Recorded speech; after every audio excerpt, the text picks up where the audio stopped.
dottoressa Lorena Preta, psicoanalista, ordinario SPI, full member dell'IPA. È stata direttrice di Psiche, rivista di cultura della SPI, dal 2001 al 2009. Dal 2011 è responsabile del gruppo di ricerca internazionale Geografie della psicoanalisi.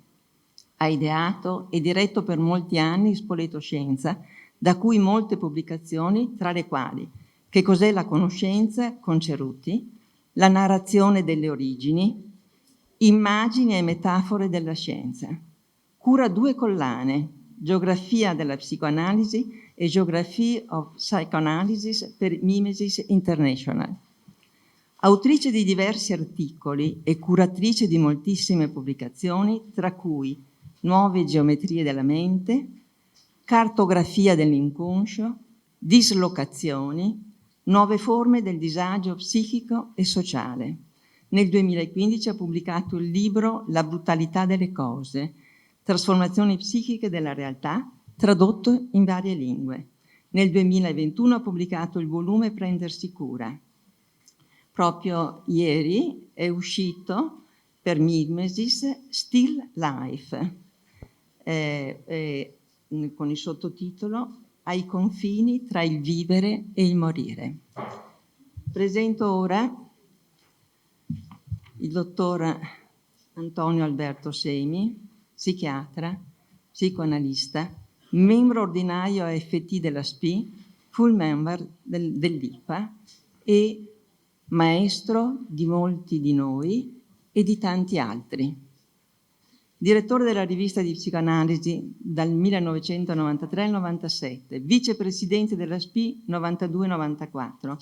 È stato professore a contratto presso le università di Padova e Trieste.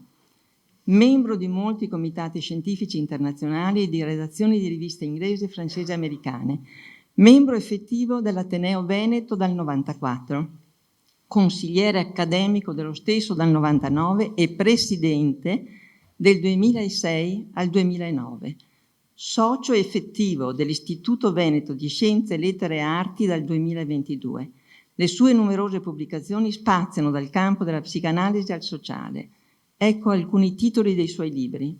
Cultura e sé, 83, Tecnica del colloquio, 85, Trattato di psicoanalisi, a cura, dove sono raccolti, e come molti di voi lo conoscono, tutti scritti di psicoanalisti, di colleghi, dall'88 all'89, dal colloquio alla teoria nel 92, introduzione alla metapsicologia nel 2001, la coscienza della psicanalisi nel 2003, il narcisismo nel 2007, il metodo delle libere associazioni nel 2011, psicoanalisi della vita quotidiana, l'umanità è in pericolo. Ora diamo la parola alla dottoressa Preta. Grazie. Si sente? Va bene? Va bene? Beh, intanto io volevo ringraziare tutta l'organizzazione, Patrizia Campanile in primis, Maria Ciolin e tutti quanti i membri dell'esecutivo del Centro Veneto, perché sono stati di un accudimento veramente straordinario. Io comincio subito cercando di essere più rapida che posso, anche perché, visto come è cominciato il nostro già dibattito, non volevo leggere il mio esergo, che poi insomma in genere non leggo, anzi neanche li faccio in genere, ma questa volta penso che così sottolinea ancora di più l'impostazione che io voglio dare al mio discorso. L'esergo è di Charles Peirce, il semiologo, filosofo, matematico che immagino tutti conosciate, e dice questo: una persona è in verità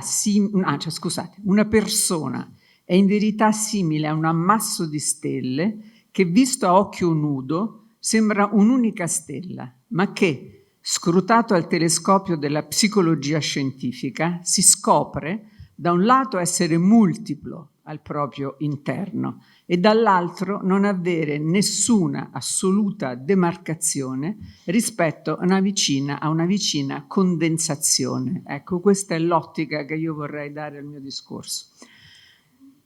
Riferendomi all'invito proprio a riflettere sui 3 enunciati proposti di Niego, Illusione e Speranza, vorrei mettere in evidenza soprattutto il loro collegamento, considerandoli una sorta di ghirlanda adatta a descrivere una connessione non lineare ma sicuramente conseguenziale, come se rappresentassero una catena dal punto di vista del disagio sociale attuale, che è proprio l'angolatura del discorso da me scelta, dove però ciascuno degli elementi considerati funge da richiamo e da specchio dell'altro. Mi sembra in sostanza che l'argomento del colloquio sia un invito a considerare la complessità e la pluriformità che caratterizzano più che mai in questo momento i fenomeni psichici e culturali, quindi sociali, ai quali stiamo assistendo. Partirò citando una breve situazione clinica individuale che mi sta molto prendendo da pochi mesi. È una persona che ho da pochi mesi in analisi, perché ha degli agganci particolarmente significativi dal mio punto di vista al substrato culturale, all'atmosfera culturale che la contiene. Dico anche i titoli perché secondo me sono la cosa più carina che mi è venuta, quindi li cito. Allora, collassi spazio-temporali. Un paziente di grande sensibilità da pochi mesi in analisi, con una storia di vita molto piena, preso dall'elaborazione faticosa di un lutto familiare, mi racconta all'inizio dei nostri incontri un po' sommariamente la sua storia. Arrivato da un paese non europeo moltissimi anni fa, ancora bambino, si è trapiantato con tutta la sua famiglia in Italia, ha formato prestissimo una propria famiglia, ha lavorato da sempre qui e con successo. Sembra però dal racconto che la sua cultura araba, se non per qualche tratto caratteriale, non fosse stata da lui, ma anche da nessun altro intorno a lui, considerata come una radice. Il complesso delle sue caratteristiche psichiche e culturali è sempre stato vissuto da lui e dall'ambiente intorno, un ambiente molto romano, come appartenente alla sua vicenda di vita dal momento dell'arrivo in Italia in poi.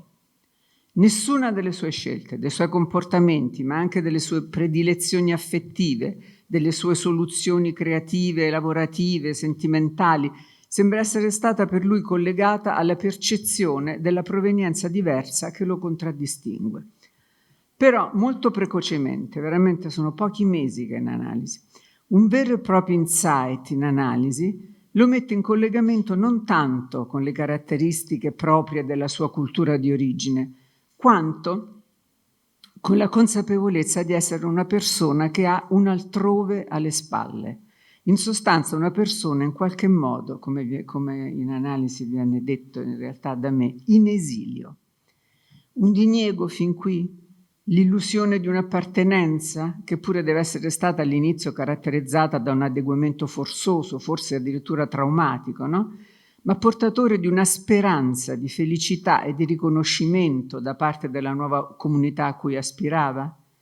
Eppure nel travaglio conseguente al lutto che l'ha colpito è come se improvvisamente il buco nero, formatosi in seguito alla sparizione della persona alla quale era legato, avesse messo in luce tutto il pieno di materia che vi era contenuto. Una materia variegata, fatta di scorie del passato più remoto, quelle appunto che proprio neanche sembrava ricordare, ibridazioni del presente anche più attuale, fantasie sul futuro.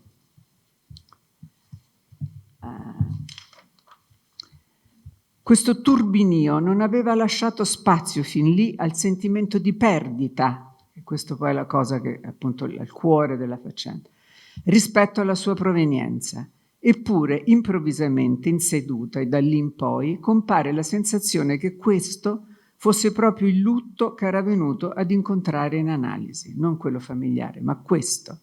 Come se fino ad allora avesse pensato che la sua storia fosse iniziata dal punto in cui la necessità della convivenza e dell'accettazione da parte degli altri avesse forgiato il suo essere, abitante di un nuovo mondo che non aveva memoria assoluta del vecchio. Si può pensare che la soluzione del trapianto culturale adottata dal paziente fin qui ben riuscita sia stata costituita dall'intreccio variegato delle istanze sopra descritte, diniego, illusione, speranza. No, qui naturalmente non voglio esaminare questo caso dal punto di vista della complessa tematica della migrazione che, quando vista nei suoi aspetti invece più drammatici, Sappiamo bene quanto, al contrario, sia caratterizzata da un'impossibilità di collocazione piuttosto da una dislocazione. Ho voluto piuttosto accennare a questa vicenda analitica per mettere in rilievo come a volte i tre concetti chiave siano non solo intrecciati, ma indispensabili l'uno all'altro nella loro interconnessione e costituiscano un movimento alternante che a volte ne descrive la possibile progressione, a volte la radicale discontinuità, fatta di rovesciamenti e capovolgimenti. Da questo punto di vista il diniego diventerebbe essenziale per costruire un terreno funzionalmente vergine dove trapiantare l'illusione di poter costruire un ponte tra mondo interno e realtà esterna, tra passato e futuro addirittura. Vortici temporali. Succede così che in alcune vicende, soprattutto se caratterizzate da un percorso conflittuale e drammatico, il legame con il proprio passato, a volte in maniera rivoluzionaria, venga a capovolgere il destino dell'Angelus Novus descritto da Benjamin a proposito dell'opera di Paul Klee. Lo conoscerete tutti, l'avete letto anche il libro, ma è talmente bello ed appropriato che io mi permetto di ricordarlo e rileggere la nota che lui ha fatto. E consenta questo sguardo una torsione della vista, dai resti del passato ad uno sguardo anticipatore proiettato verso il futuro. C'è pure l'immagine, sì. Si genera così un vortice temporale che possiamo anche considerare come una caratteristica del tempo attuale. Stamattina Maurizio ha parlato molto di questa temporalità, no?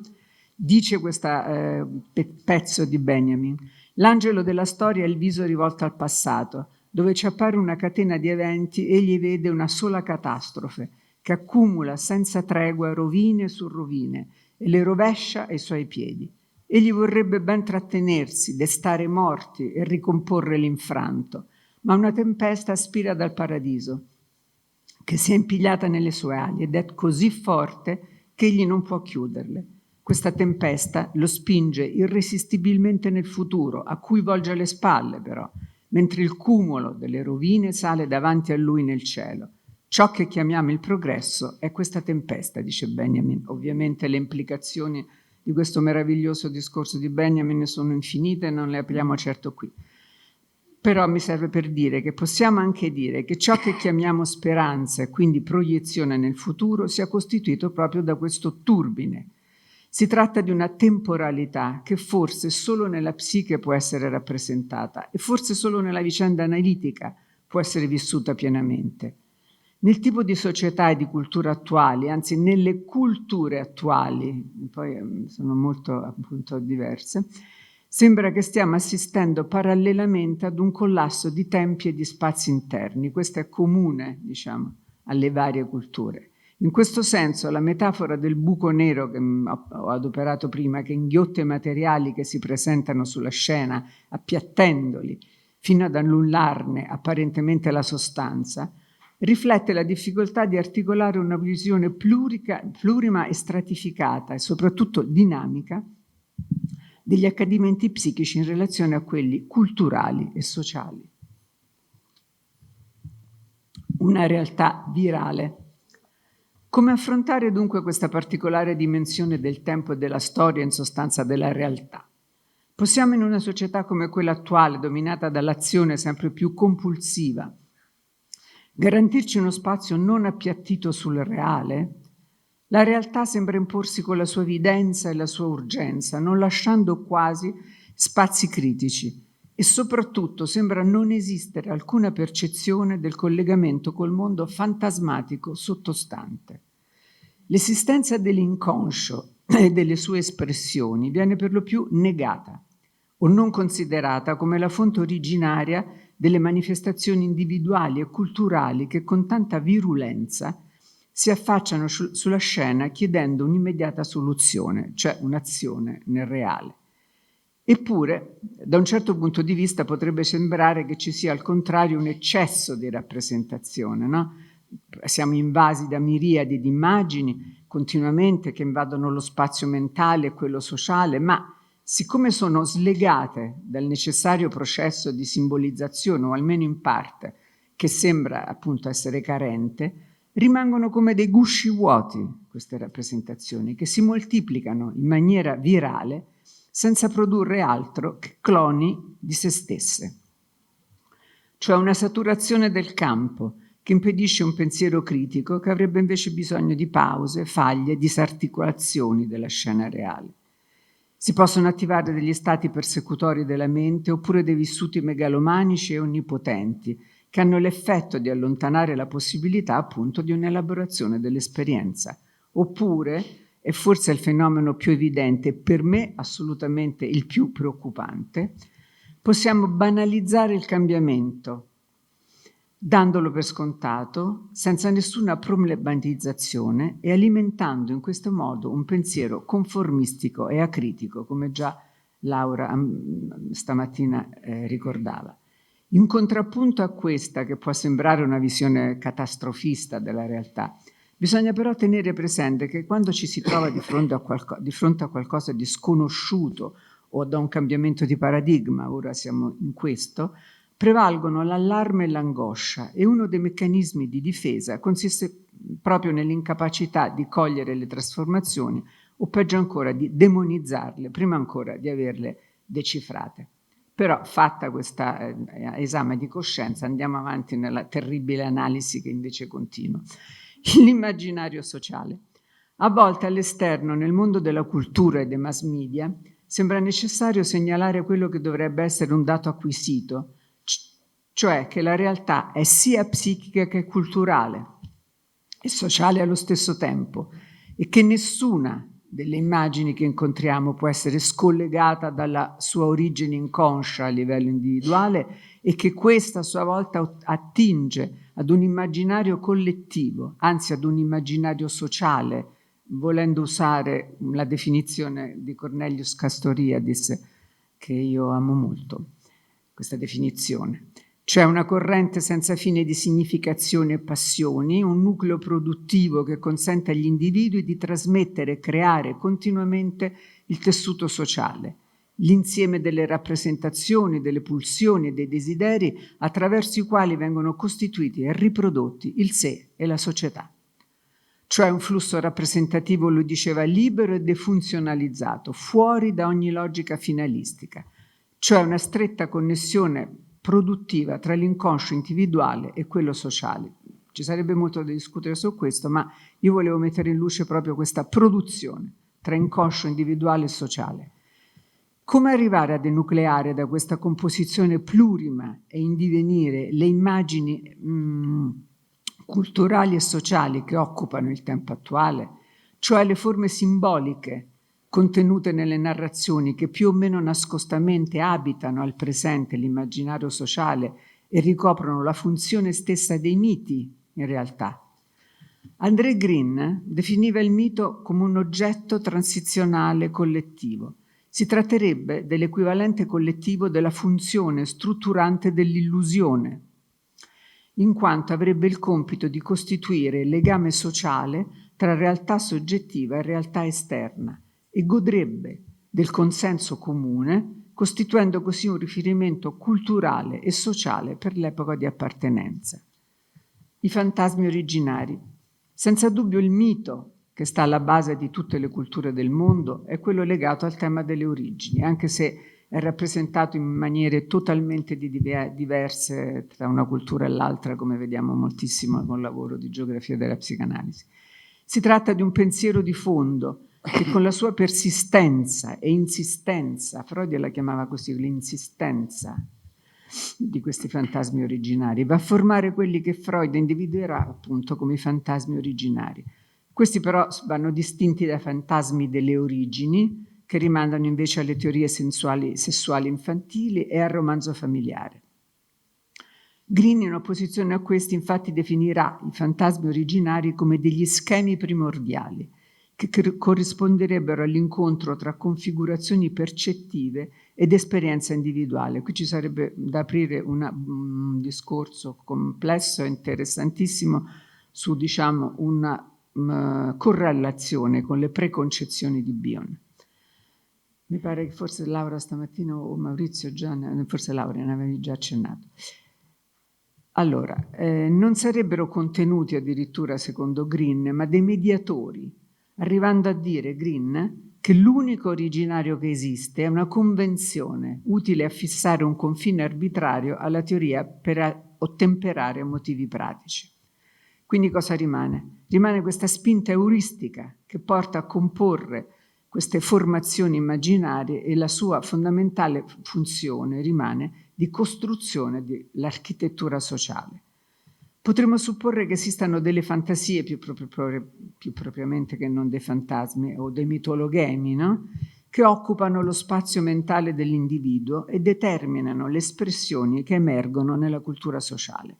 A volte non sono affatto esplicite, ma determinano le scelte di pensiero e di azione in molti campi, compreso quello scientifico. Gerald Holton, lo storico della scienza, che aveva scritto uno dei primi libri straordinari che si chiamava L'immaginazione scientifica, moltissimi anni fa, li definiva temata e faceva l'esempio pregnante di Galileo, che persino nel momento di innovazione più clamorosa che lui stava apportando al mondo scientifico, come quella che lo aveva portato ad osservare e concludere che la superficie lunare fosse sconnessa e frastagliata, e non quella superficie sferica, perfetta e levigata che si pensava prima delle sue osservazioni che fosse, appunto.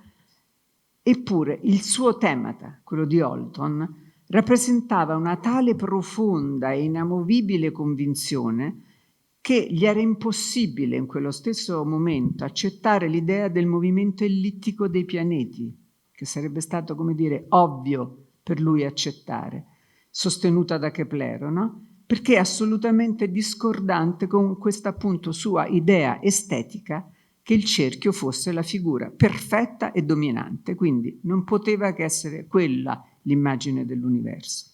Quello era il temata, quella la fantasia scientifica, artistica, religiosa, prevalente per lo scienziato e per la sua epoca, cosa questa essenziale. La fantasia di autogenerazione. In uno dei suoi ultimi libri Roberto Calasso usa un inquietante esergo che dà appunto il titolo al libro, L'innominabile attuale. Adopero solo appunto l'immagine, l'evocazione dell'innominabilità dell'attuale, perché come possiamo in effetti riconoscere o nominare questo innominabile ed entrare in contatto con questa esperienza dislocante, indicibile, e capire qual è l'immagine o una delle immagini che la sorreggono? Certamente più la fantasia sottesa è profonda, vivida e rappresentativa di un processo di cambiamento, o è ancorata, come abbiamo visto, al tema fondativo delle origini, più risulta difficile che emerga esplicitamente, ma il suo diniego, in realtà, alimenta proprio la sua pervasività. Più è negata e più diventa pervasiva, o virale, come dicevo prima.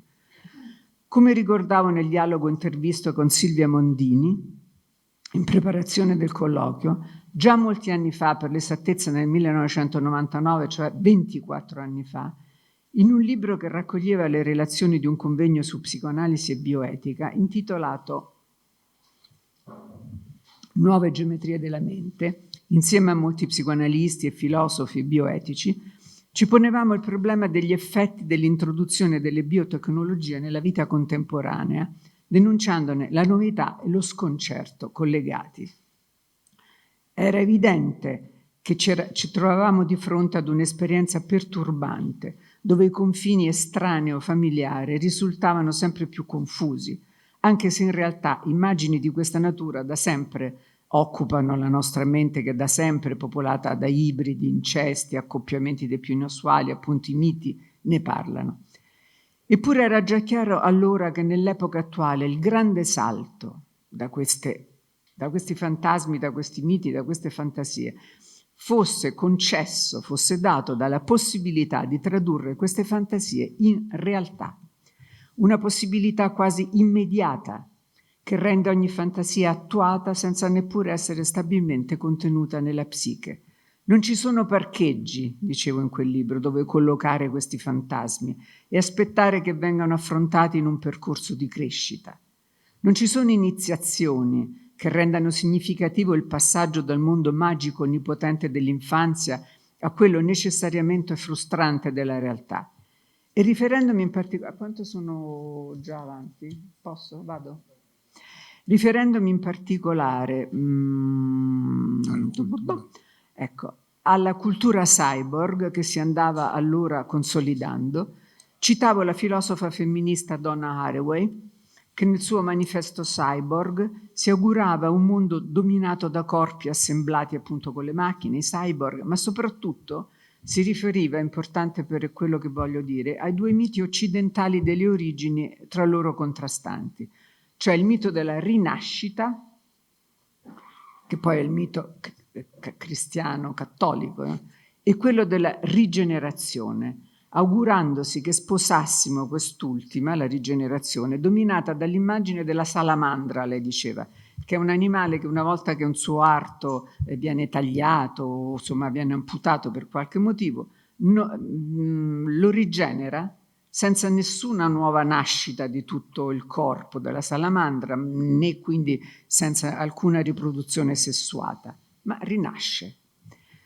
Questa è una fantasia appunto classica di autogenerazione che riporterebbe l'individuo in uno stato precedente la percezione e la consapevolezza proprio dell'alterità, nell'illusione di un'autosufficienza che annullerebbe e renderebbe superflua ogni diversità e ogni combinazione con l'altro da sé, e quindi ovviamente tanto più ogni idea di coppia genitoriale. Questa fantasia si basa proprio sul diniego delle origini e in questo modo viene esaltato il narcisismo primario, che tende, in questo caso, diversamente, come dicevamo già stamattina, ad un annullamento, delle tensioni proprie alle pulsioni e ai desideri. Viene evitato l'avvenimento psichico progressivo della separazione e della differenza, negata la differenza dei sessi e delle generazioni.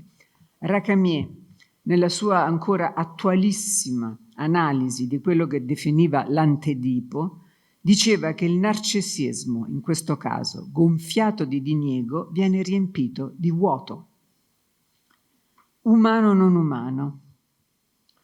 Freud nel Disagio della civiltà parlava del Dio protesi, interrogandosi già allora sull'uso onnipotente che l'uomo moderno faceva degli oggetti protesi, rendendoli degli idoli.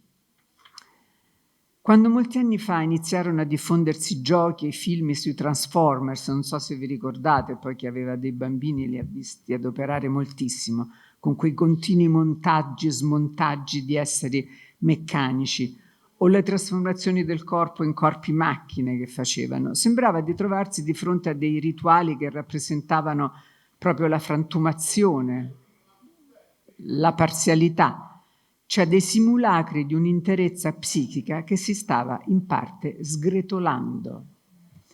Oggi non si tratta più solo di questo, ma addirittura dell'annullamento del corpo, che è ben diverso dalla frantumazione, dalla parzialità. Un annullamento nel cyberspazio in vista però della conservazione della mente. Quindi non si annulla tutto il corpo, si annulla quella parte del corpo che contiene la mente, ma la mente poi viene trasferita altrove. Facciamo in tempo a far vedere dunque questo video credo che molti di voi l'abbiano visto, ma è veramente così fatto bene, anche scioccante, che c'è la traduzione italiana sotto. I love you, Mommy and Daddy. I know you do, sweetheart. And I'm going to ask you to take the filter off. Will you do that for me?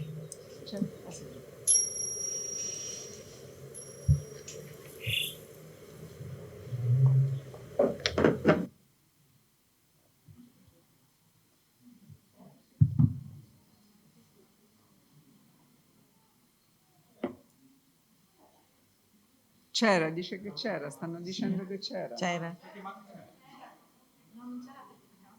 Ah, non c'era a casa. I love you, Mommy and Daddy. I know you do, sweetheart.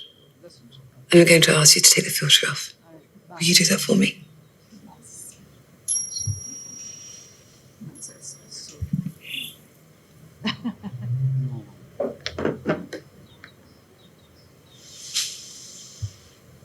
Io penso che I si think capisca. I've been uncomfortable a very long time. We know. I've been thinking ever since I was born that I don't belong in this body. It's all right. It's really okay, darling.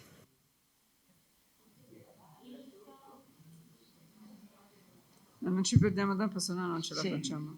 Lo puoi spiegare tu. Sì, Dici sì, tu. dopo, però lo vediamo adesso. Sì. Ormai. Ah, è tornato. Dura 3 minuti, l'orologio.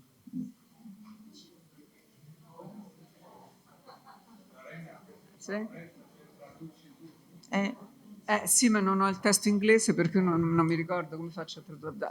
Da orecchio? Vabbè, posso. Farei una bellissima figura. I love you, Mommy and Daddy. I know you do, sweetheart. And I'm going to ask you to take the filter off. Will you do that for me?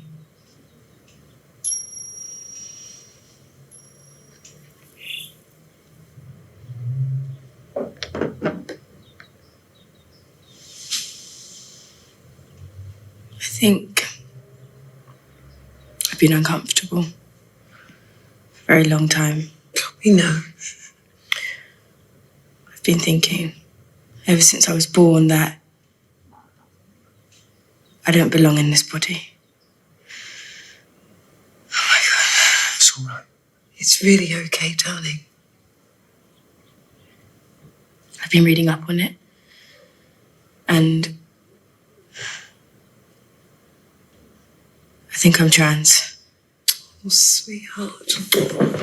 Oh, it's all right, darling. I swear. It really is. Now look at us. We're fine. We're completely fine, aren't we? Mhm. And I know we might be a bit slow and a bit old, and this is going to be confusing for us, and we'll make a mess of it sometimes, but we love you. We love you. We absolutely love you. We always will. I mean, we don't need to rush. We've got lots of time to talk about this. And if it turns out that we've got a lovely son instead of a lovely daughter, then we'll be happy. No, I'm not transsexual. Oh, Trovo un esempio veramente incredibile anche del conformismo obbligato dei genitori, no? Che cambiano, ma no, transessuale, genere, insomma, mi sembra eccezionale. E c'è questa, che poi dirò, appunto, questo senso di eternità, che è una cosa un po' diversa da quello che succedeva quando Silvia Mondini si chiedeva e mi chiedeva qual era il percorso dalle nuove geometrie della mente e da vari numeri di psiche che si sono occupati da sempre di questi temi, che cosa era cambiato e come, cioè in 24 anni. Penso che da allora le problematiche siano rimaste in qualche modo le stesse, ma solo più urgenti e più violentemente portate sulla scena. Credo che la fantasia di autogenerazione occupi ancora lo spazio e stia senz'altro prendendo il sopravvento, diventando il motore di quasi tutti i comportamenti e disagi che incontriamo. Ma mi verrebbe da aggiungere correlata a questa e con la stessa potenza, anche se è un altro piano di discorso, ma vorrei collegarla, mi permetto di correlarla. Una fantasia di eternità, basata soprattutto sulla negazione della morte e sul senso del limite. Pure lei, questa fantasia di eternità, come l'interrogativo sulle origini, è presente da sempre nella nostra psiche, non è certo una novità, nelle varie culture tutte, nelle produzioni artistiche, nelle religioni, ma mentre la fantasia di autogenerazione ancora si muove nella costellazione del diniego e dell'illusione e trova il suo cimento soprattutto sul piano delle applicazioni biotecnologiche, si sente ancora? No. Quella dell'eternità sembra rinnegare il corpo, intrappolarlo nella cosiddetta rete, dove c'è il massimo del contatto e della presenza e il massimo della distanza però. e sembra ci faccia perdere in un flusso costante di informazioni che si autoriproducono all'infinito. Si attiva così un campo allucinatorio, dove le presenze delle nostre estensioni protesiche, le alterità imprevedibili delle intelligenze artificiali, ci confrontano con dei nuclei di non umanità che solo le nostre parti psicotiche riescono a concepire e sperimentare. Possiamo definirle non umane per questo, perché non sono state lavorate nello psichico, come le consuete esperienze, anche le più terribili, anche quelle traumatiche, hanno poi una loro elaborazione.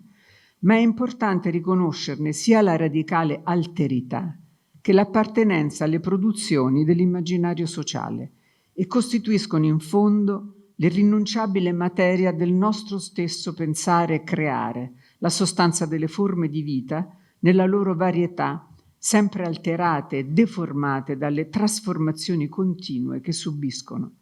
Perché questo è l'altro tema, quello delle trasformazioni, non possiamo approfondirlo qui. Possiamo dire che su tutte le fantasie più o meno nascoste, su tutti i temata impliciti, domini la nostra nuova e sempre più vincolante esperienza delle trasformazioni, quelle immaginarie e quelle possibili. Per quanto riguarda più strettamente la vicenda psicoanalitica, potremmo ipotizzare che sia l'incremento di senso generato proprio dalle trasformazioni che si producono nel campo analitico a creare una vera e propria morfogenesi, cioè quella poi che funziona, no? Capace di dare luogo a delle formazioni magari originali e quindi a quei cambiamenti che spesso è difficile registrare psichicamente, se non nella stanza d'analisi, a volte. Ma quanto siamo preparati a percepirle nella realtà, queste trasformazioni? Dovrebbero essere il frutto di una conoscenza collettiva che comunque sperimenta appunto queste trasformazioni incessanti che subisce ogni essere vivente nel suo tragitto di vita e di morte, come pure la materia tutta dell'universo, essendo proprio questa la caratteristica umana e anche quella cosmica. Non ho tempo qui anche di fare, credo che non ho tempo, lo sto proprio finendo, finisco.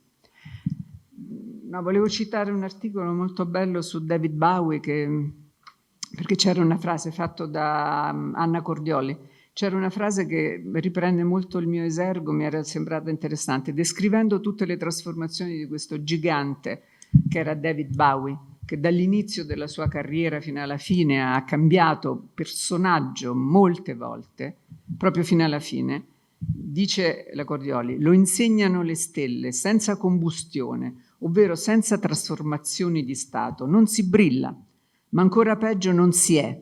Una stella muore perché si è trasformata tutto il tempo. Ecco, questo in effetti diciamo è anche il mito del secolo, no? Ora, dunque, per quanto a dove stavo le vicende psicanalitiche, allora, cosa ci potrebbe aiutare se questa percezione delle trasformazioni fossero il frutto di una conoscenza collettiva che comunque sperimenta queste trasformazioni, questo l'ho detto nel passaggio vita-morte, lo ripeto, come appunto nella materia tutto dell'universo, questo sarebbe una cosa possibile, perché renderebbe questa condizione umana e universale, nel senso di cosmica, un conosciuto pensabile, mentre adesso è come se fosse un conosciuto non pensato, direbbe Bollas, no? E soprattutto quasi mai problematizzato e lavorato psichicamente, e per questo suscettibile di precipitare proprio nell'azione oppure nell'idealizzazione. In conclusione, com'è rappresentabile però oggi per noi l'idea di umanità? Arriveremo ad un punto in cui sapremo ancora definire cosa significa essere umani e magari, sfuggendo le seduzioni delle trasformazioni reiterate e infinite, innamorarci di nuovo della nostra umanità per come l'abbiamo conosciuta fin qui? Possiamo ancora pensare che abbia senso e che ci sia ancora consentito quel lavoro della cultura che rende possibile la composizione integrativa delle differenti e contrastanti spinte pulsionali? Vi lascio con questo interrogativo.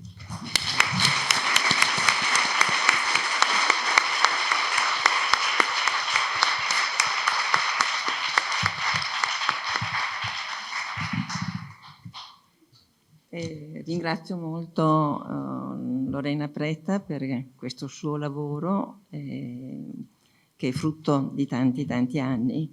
E passiamo la parola al dottor Semi con la sua relazione. Sto dicendo, un momento. Scusa.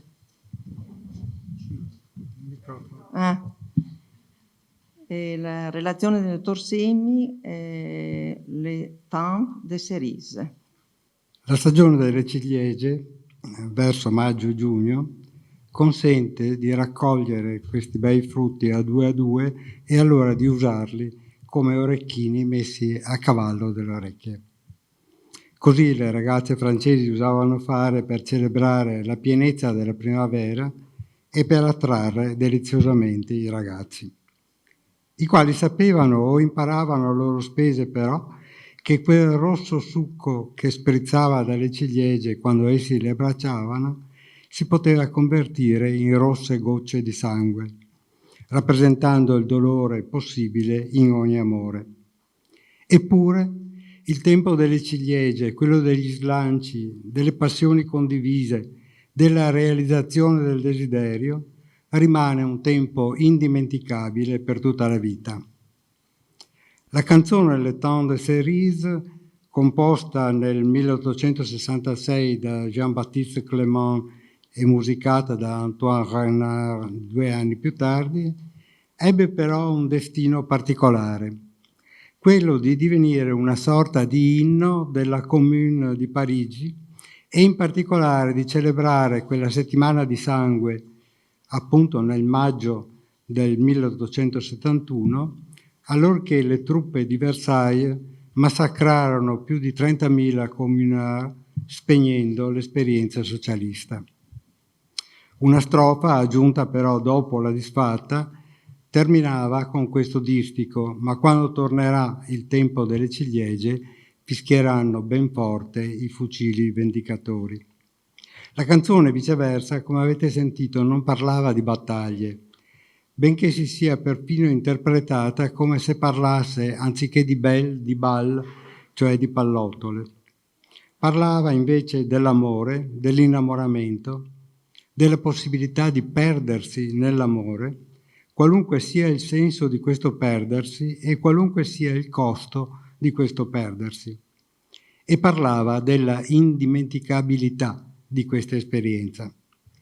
Ma la straordinaria associazione con la Commune e il suo straordinario successo, perché questa rimane una delle canzoni più popolari in Francia ed è stata cantata dai più famosi cantanti, avete sentito qui la versione di Yves Montand, mi hanno sempre colpito perché esprimono in una sintesi poetica la necessità dell'amore e la sua pericolosità, così come la necessità della speranza e il suo legame con l'illusione e la inevitabilità della disillusione, tutte tappe fondamentali dell'esistenza umana individuale e collettiva. In questo senso finirà sì la Commune, ma resteranno gli ideali socialisti che verranno ricordati per sempre, divenendo anzi un metro di giudizio dell'attualità. Finirà sì questo innamoramento, ma resterà il ricordo di questa esperienza inebriante e trasformativa, che anzi diventerà un metro di giudizio dell'attualità affettiva. La libertà, l'eguaglianza, la fraternità saranno anche delle illusioni, saranno anche sempre destinate a essere limitate o anche vinte, ma qualificano l'umanità, consentono la speranza, giustificano lo slancio alla loro realizzazione impossibile. Sono solo ideali, sì, ma chi perde gli ideali, annegando nel fango del cinismo della vita quotidiana, esce individualmente dal cammino del processo di incivilimento. Ancor peggio, esce da questo difficile cammino anche chi questi ideali assolutizza, affascinando e magari conquistando il potere politico per denegare la realtà dell'umanità e per legittimare prima o poi il tentativo di distruggere anche concretamente gli infelici membri dell'umanità, i quali rappresentano stimoli che testimoniano l'esistenza della realtà e dunque smentiscono ogni assolutizzazione denegante.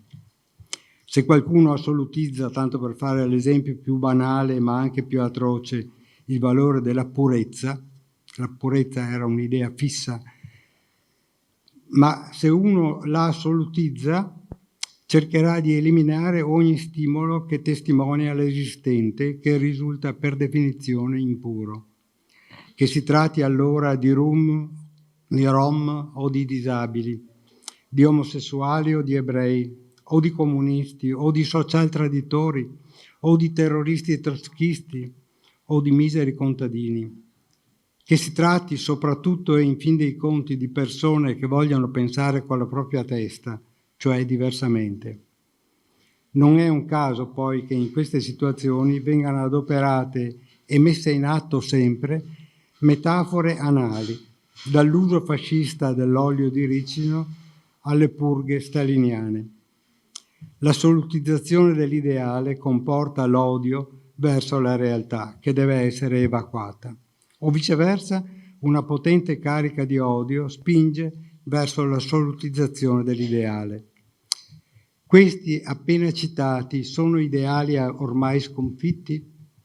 Sì, lo spero, ma le medesime tendenze possono ricomparire sotto altre vesti. Pensiamo alla idealizzazione della natura oppure alla negazione della natura. Ma perché ho scelto, visto il tema del nostro colloquio, proprio le temps de cerise? Per due motivi principali. Innanzitutto perché questa canzone parla d'amore e poi perché parla di sentimenti coscienti. Ho appena accennato alla speranza e all'illusione e anche il titolo del nostro colloquio parla appunto di qualcosa di cosciente. La speranza e anche l'illusione sono fenomeni coscienti, anche coscienti, non solo, ma anche coscienti. Quanto sono legati, mi sono chiesto, agli ideali? E che diritto di cittadinanza psichica, cioè cosciente, hanno oggi gli ideali? E che rapporto potrebbe esserci tra amore e ideali? Quanto gli ideali possano essere pericolosi ho appena indicato, i due poli del loro decadimento, quelli della totale deidealizzazione e della assolutizzazione dell'ideale, si ammoniscono relativamente alla loro pericolosità. Però non ci devono per questo far cancellare lo spazio intermedio tra questi due poli, spazio che è lo spazio della necessità. Quanto sono necessari gli ideali? È in questo spazio che si rappresenta e avviene il conflitto e, se possibile, la composizione sempre dinamica tra ideale e realtà. E il conflitto primo riguarda innanzitutto proprio il riconoscimento della realtà. Fa infatti parte ab inizio dell'ideale una componente illusoria che denega la realtà esterna ma anche quella interna, e bisogna poi ricordare come il riconoscimento della realtà preceda la questione del principio di realtà. La realtà è sempre uno scoglio durissimo per tutti. Non è un caso che la filosofia si sia sempre posta a questo problema. E perciò mi sembra importante tenere presente che il diniego, terzo termine di questo colloquio, è un meccanismo psichico usato sempre, nella vita quotidiana, e che c'è semmai il rischio tutto nostro di considerarlo solo come un meccanismo che si evidenzia nelle patologie manifeste o gravi. Considerandolo in questo modo, invece, cioè nella sua quotidianità, si può anche vedere che non sempre, solo nelle patologie gravi, il diniego si accompagna alla scissione dell'io. Abitualmente il diniego cancella gli stimoli della realtà esterna quando sono in contrasto apparente con la realtà interna e in particolare in contrasto con qualche desiderio, peraltro magari destinato a restare inconscio, come appunto il desiderio di esperienza e realizzazione dell'ideale. In questo senso, l'ideale dell'io precede la costituzione del superio, il quale non può apparire se non quando il riconoscimento della realtà, compresa la realtà genitoriale, è avvenuto. ma in questa fase precoce il diniego lascia in tal modo intatto l'io. Poi però bisognerà vedere il rapporto tra l'ideale dell'io e gli ideali come produzione ideativa e affettiva che giunge a collocarsi a livello conscio dell'io. Su questo mi soffermo più avanti. Notiamo però innanzitutto come il diniego, meccanismo antico come origine, ma contemporaneo come prassi, cioè collocato in una realtà atemporale, abbia effetti sul sistema conscio, o perlomeno certe caratteristiche del pensiero, qui rivolto l'argomento, certe caratteristiche del pensiero conscio ci possono richiamare alla mente il diniego come meccanismo che ne sta alla base. Spesso, ad esempio, l'effetto conscio di questo meccanismo consiste in quella che nel linguaggio quotidiano chiamiamo ipocrisia. Ma soggiungo subito in quella che noi chiamiamo ipocrisia, mentre non viene assolutamente percepita e giudicata come tale da chi la esprime. Pensiamo per esempio a una situazione attuale. L'ipocrisia consiste nel cercare di attenuare o sminuire o addirittura negare il fatto che al governo del nostro paese ci siano numerose persone di cultura fascista. E allora mi chiedo se questo non sia un effetto conscio collegabile al fatto che il fascismo, quello del ventennio, è stato denegato nella sua complessità di fenomeno politico che ha coinvolto tutto il nostro paese. Come sapete, si può ammettere a livello sociale e culturale medio che c'è stato un regime antidemocratico, un regime che ha abolito le libertà civili e politiche, che ha assassinato gli avversari, che ha proclamato la difesa della razza, oppure che era macchiettistico con le esibizioni tronfie dei gerarchi in camicia nera o del duce a torso nudo. Ma non si coglie, e qui sta il diniego, per cui la parte ammessa alla coscienza nasconde o elimina il tutto, non si coglie la complessità, la pervasività in ogni aspetto della vita, l'esistenza cioè di una cultura, nel doppio senso della parola, una cultura fascista, pervasiva, totalitaria, sintomaticamente espressa poi anche da grandi intellettuali, da filosofi, architetti, pittori, scrittori, professori di tutte le discipline e così via. Di costoro, semmai, si cerca semmai di elaborare una versione parziale. Qui sì che è all'opera la scissione, ma la scissione dell'oggetto. Affermando, ad esempio, che Ezra Pound era un grande poeta, ma evitando di vederlo come un grande poeta fascista, evitando cioè di interrogarsi sul come poesia e fascismo si integrassero nel suo essere e di come quell'insieme, quella cultura, potesse esprimere quella poesia. Lo stesso vale, tanto per fare un altro esempio classico, per un filosofo come Giovanni Gentile. Mi fermo a questo paio di esempi italiani, ma si potrebbero fare molti esempi simili per tutta Europa. La cultura fascista è stata una grande e terribile realtà, ma l'importante per quel che qui ci interessa relativamente al diniego è quella zona grigia sociale che è vissuta nel ventennio denegando la realtà e poi ha continuato anche dopo a usare questa strategia, una strategia tutto sommato individualmente vincente sul piano sociale, anche se fallimentare dal punto di vista psichico. Il tutto con la complessità di una versione antifascista di maniera che manifestava lo stesso diniego della realtà totalitaria fascista. Si può variamente comprendere questo fenomeno di diniego, per esempio come garante a livello individuale della persistenza della possibilità vitale del narcisismo primario, il quale esclude la realtà esterna e consente il godimento dell'unità onnipotenza momentanea interna. Si può pensare anche a un risultante io integro, sì, ma impoverito, perché apparentemente privato degli apporti della realtà esterna che è necessaria anche per poter rendere comprensibile quella interna.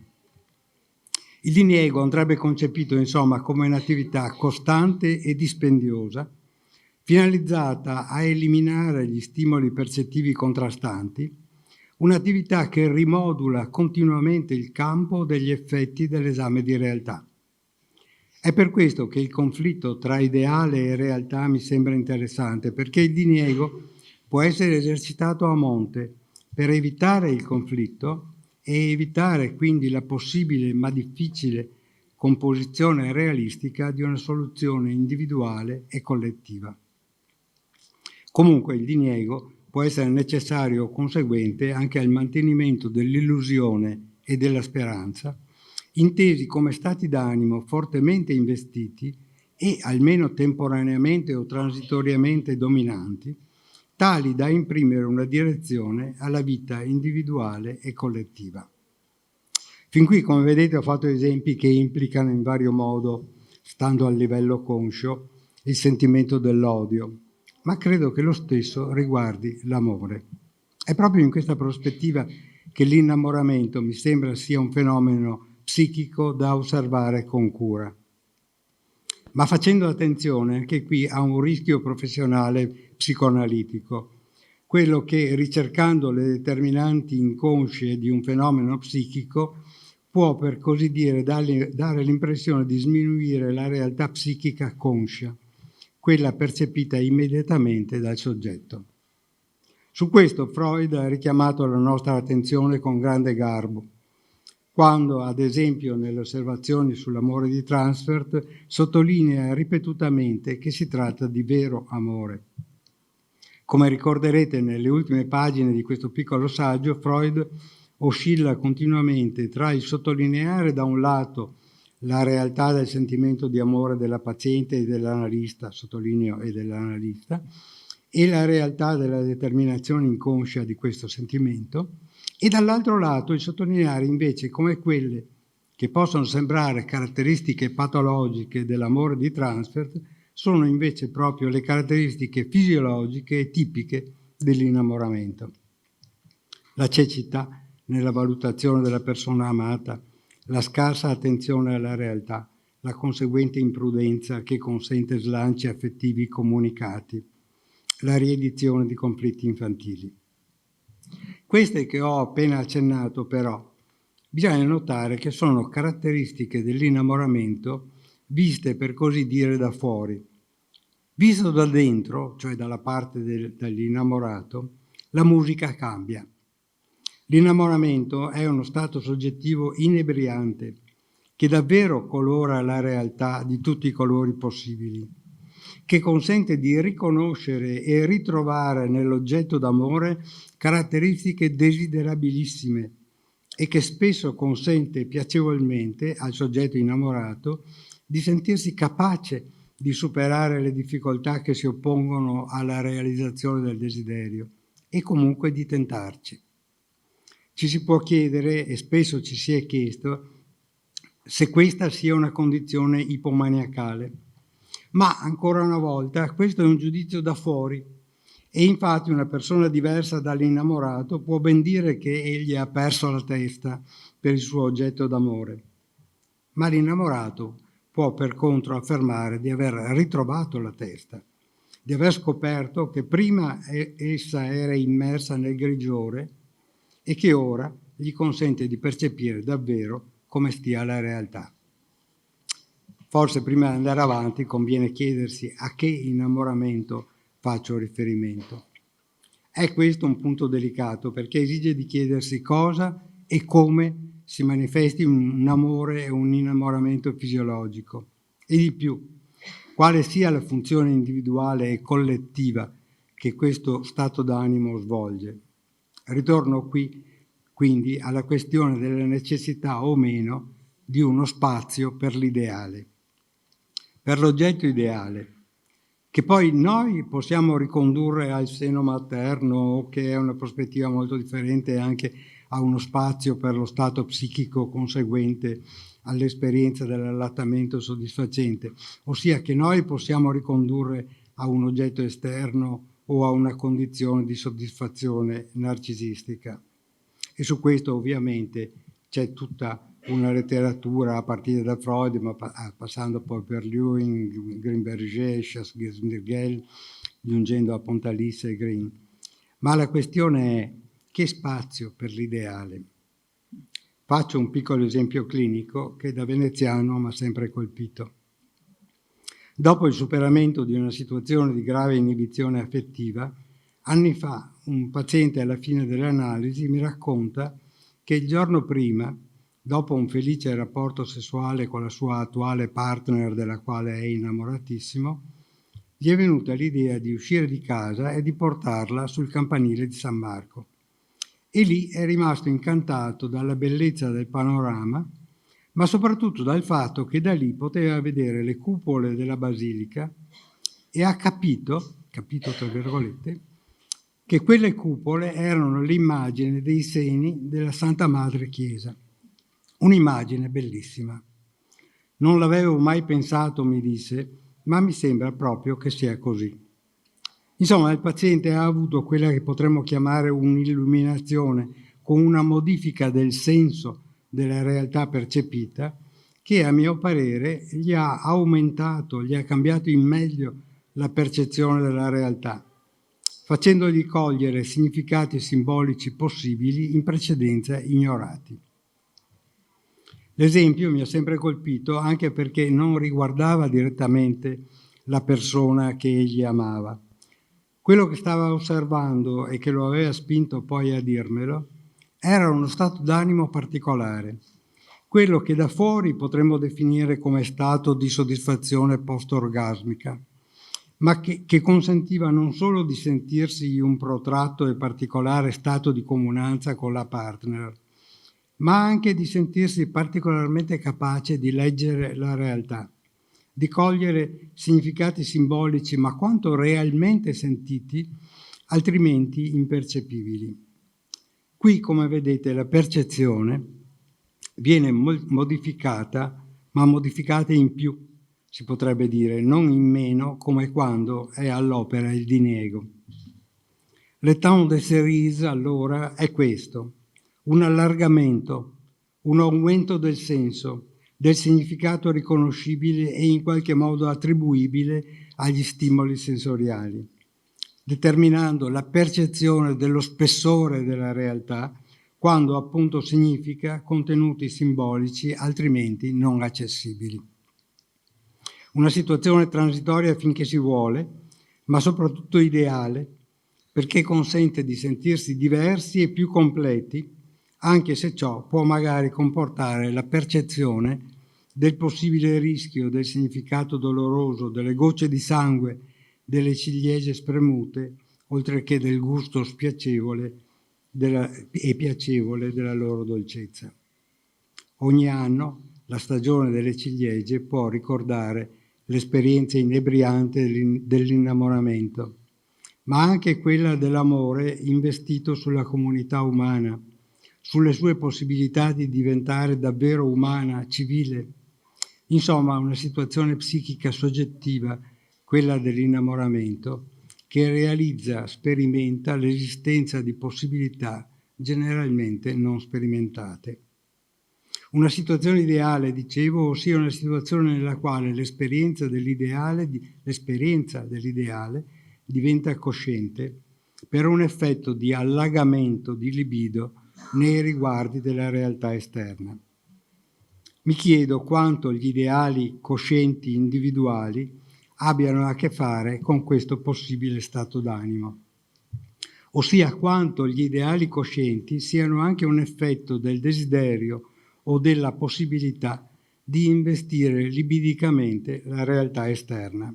In questo senso mi sembra che la fortuna della canzone francese dimostri un legame che però non viene manifestamente detto, provocando invece il preconscio degli ascoltatori, che viene incaricato di stabilire i collegamenti tra i ricordi dell'innamoramento individuale e i ricordi dell'esperienza collettiva della ricerca di realizzare una condizione sociale ideale di giustizia e di benessere.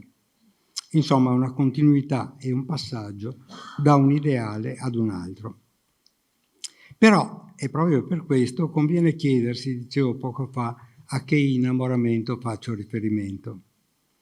È questo, dicevo, un punto delicato perché esige di chiedersi cosa e come si manifesti un amore e un innamoramento fisiologico e di più, quale sia la funzione individuale e collettiva che questo stato d'animo svolge. Dunque a questo innamoramento faccio riferimento, a questa esperienza totalizzante che ci fa essere magari transitoriamente diversi da come ci sentiamo abitualmente e che realizza però uno stato psichico di cui sapremo in seguito sempre di esserne stati capaci e quindi di averne ancora le potenzialità. Potremmo sentire ancora questa invasione, questo allagamento di libido che ci trasforma e trasforma il mondo attorno a noi. Il piacere conseguente è un'esperienza fondamentale, ma spessissimo temuta, proprio perché tende a far sentire al soggetto che è possibile superare i propri limiti abituali. E l'io è una struttura fragile che teme sempre di perdere i propri confini. Ci si può chiedere quanto il passaggio da un ideale individuale ad uno collettivo abbia anche la funzione, tramite i multipli giochi identificativi implicati, di spostare l'accento dal proprio io per proteggersi in tal modo dal timore di vederlo andare in crisi. Se non che, ahimè, i pensieri che vi sto comunicando sono anche dovuti a un interrogativo che mi si è posto e che vi propongo in questi ultimi anni. Interrogativo che mi si è posto in questi ultimi anni. Un interrogativo che il tema di questo colloquio mi ha, per così dire, obbligato a non scansare e che pure devo ammettere di avere in qualche modo evitato di mettere a fuoco per abbastanza tempo. Il fatto è che, riguardando la mia pratica professionale, negli ultimi anni mi è capitato talora di effettuare colloqui, badate, non analisi, colloqui, con giovani adulti, persone sui 25-30 anni, che, è risultato lì, non si erano mai innamorati nel senso che dicevo prima. Non avevano mai perso la testa, non si erano mai buttati in situazioni desiderabilissime ma anche del tutto inabituali. Essi raccontavano anche vicende apparentemente affettive e sessuali, ma come appartenenti alla normalità quotidiana, prive di implicazioni personali profonde, quasi che facesse parte della loro normalità avere relazioni e anche scambi sessuali come uno può andare al lavoro sapendo che ogni mattina prenderà il tram. Una normalità apparente di relazioni etichettate come amichevoli o anche no, occasionali, ma, come dire, facenti parte della realtà data. È ovvio e scontato che incontrerò oggi le solite persone, magari anche qualcuna di nuova, è ovvio che bisogna trovare con chi passare la sera, che questo implica anche sentire cosa dicono gli altri, è naturale che la sera si beva un po' o anche un po' troppo, e che il venerdì o il sabato si dorma ora a casa dell'uno, ora a casa dell'altro.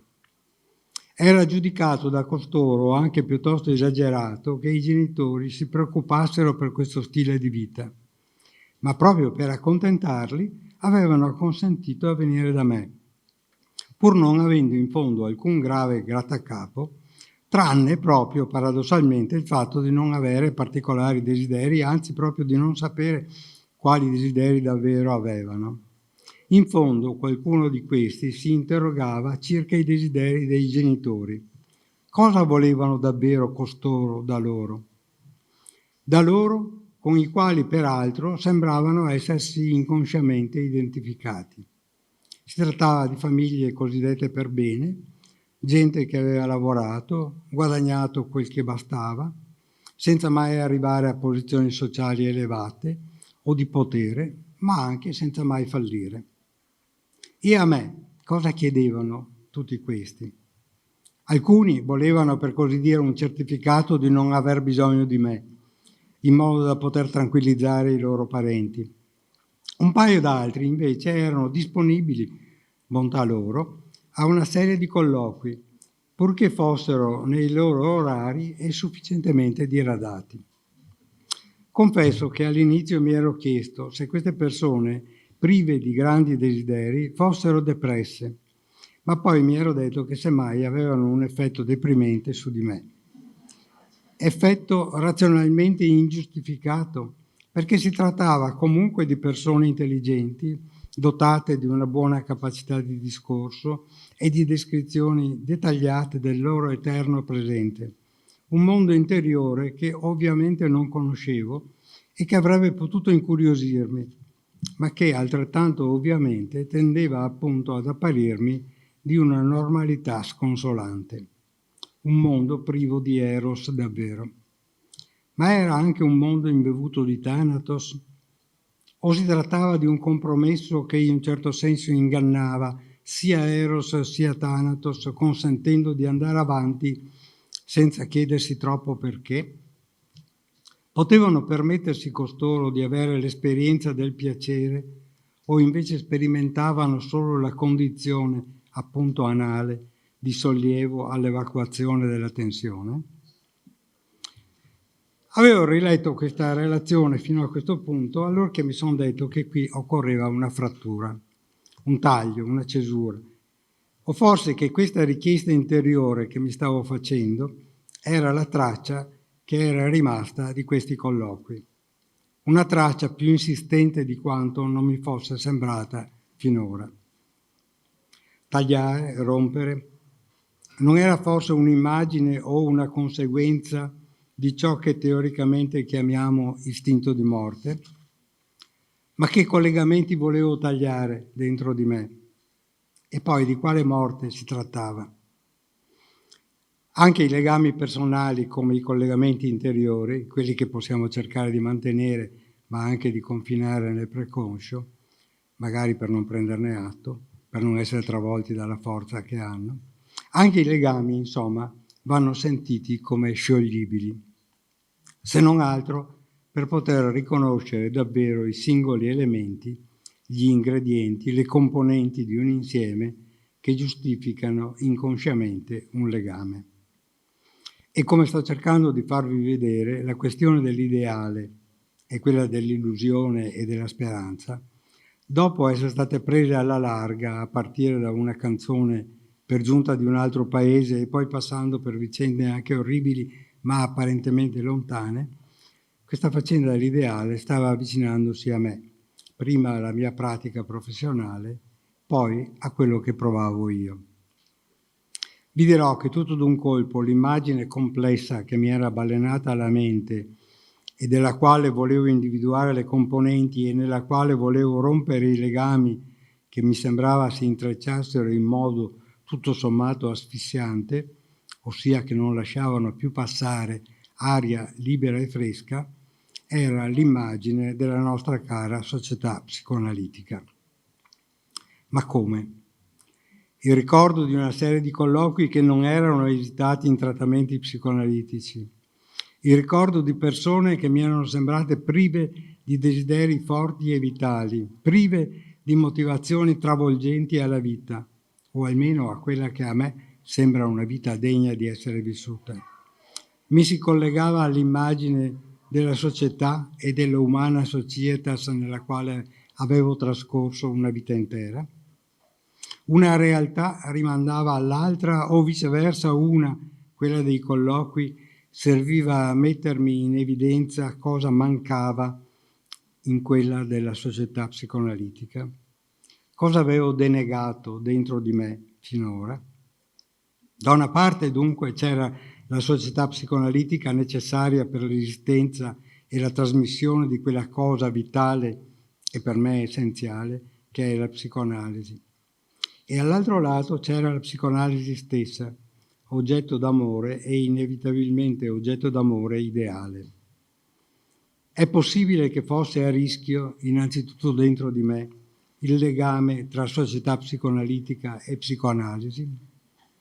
Sono abituato ad ascoltare e ad ascoltarmi e poi a criticarmi, come alcuni di voi sanno. E però è stato allora, in preda a questi pensieri, che la questione dell'ideale cosciente e la questione dei percorsi che una corrente o molte correnti di pensiero debbono compiere per giungere a costituirsi come ideali coscienti, mi sono ritornate a balzare in primo piano.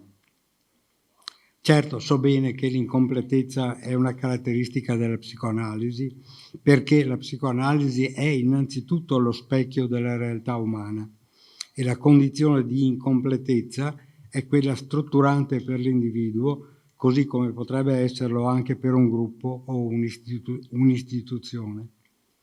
La castrazione, la differenza tra le generazioni, la seduzione impossibile sono fantasmi esistenti, ma anche veicoli di un messaggio fondamentale e vitale per cui la vita continua purché la si concepisca per quel che è.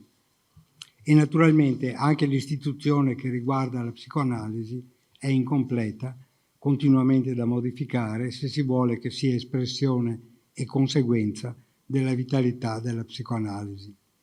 Ma dove sta l'ideale?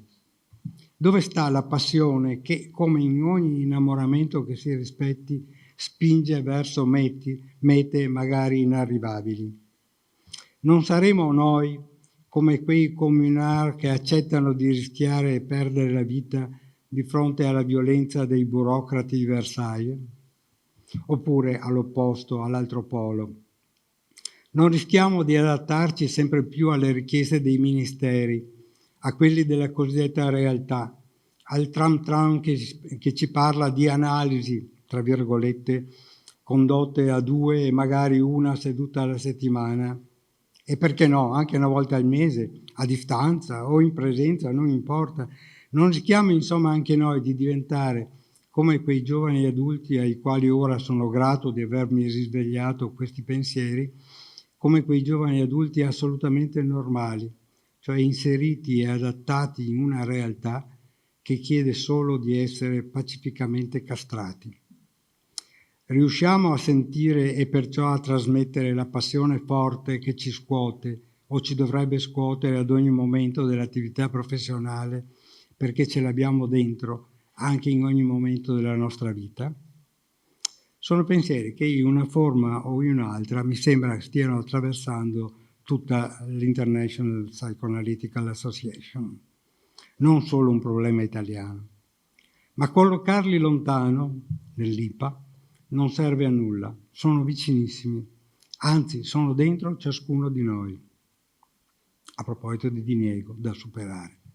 Ecco allora che la funzione dell'ideale cosciente come conseguenza di dinamiche problematiche e difficili che si radicano ben profondamente nell'inconscio, mi ha posto il problema del rapporto tra io, ideale dell'io, e superio.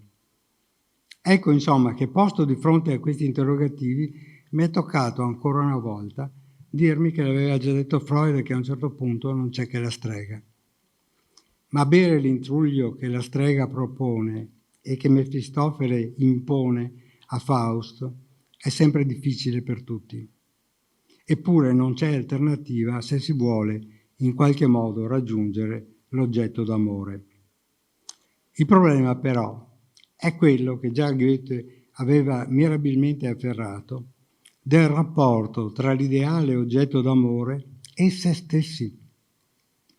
Fausto, ricordate, vede nello specchio l'immagine, è la scena della cucina della strega, vede nello specchio l'immagine adorabile della donna ideale, ma quando si avvicina col suo fiato eccitato, appanna lo specchio e ne perde l'immagine.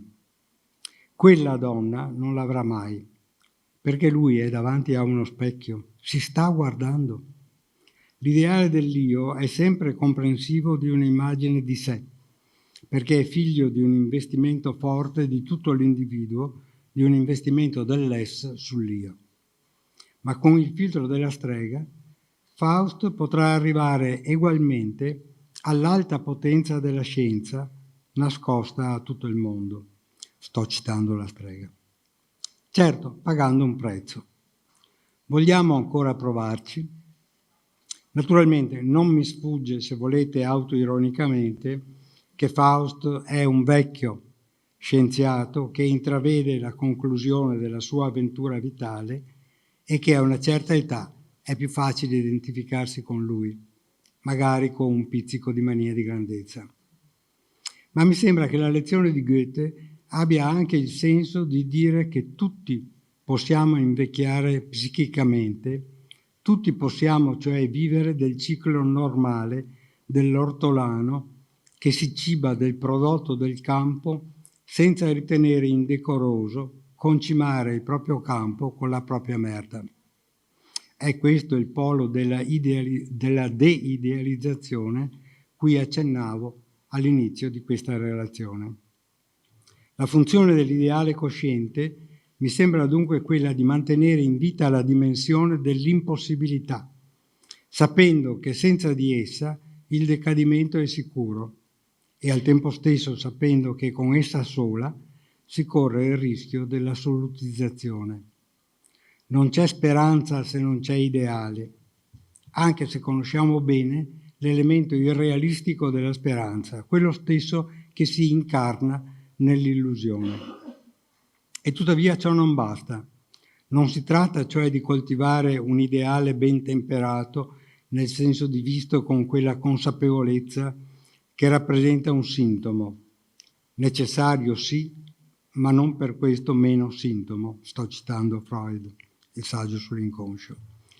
Si tratta invece di potersi permettere di lasciarsi andare all'ideale, lasciarsene travolgere, sentirne insomma la realtà psichica che contiene la forza di affrontare il conflitto inevitabile con un superio che, per quanto ammansito e ragionevole e perfino protettivo, cerca di imporre, proporre, offrire comunque qualcosa che è la legge. È questa pluralità, del resto, tra esse ideale dell'io e superio, quella che consente all'io di vivere e di cercare comunque di raggiungere la meta del piacere nel rapporto con la realtà esterna. È questa dimensione conflittuale, ma anche potenzialmente piacevole, quella che mi sembra oggi a rischio. Rischio che per noi tutti esseri umani, non solo per noi psicoanalisti, comporta il pericolo di conformarci alla realtà sociale data, magari senza accorgercene, ossia magari usando involontariamente, perché si tratta di un meccanismo inconscio, il diniego della realtà esterna come passepartout che evita di farci sentire dei bravi conformisti. Che diritto di cittadinanza psichica, cioè cosciente, hanno oggi gli ideali? Me lo chiedevo all'inizio di questa relazione e ripropongo l'interrogativo alla fine. Grazie.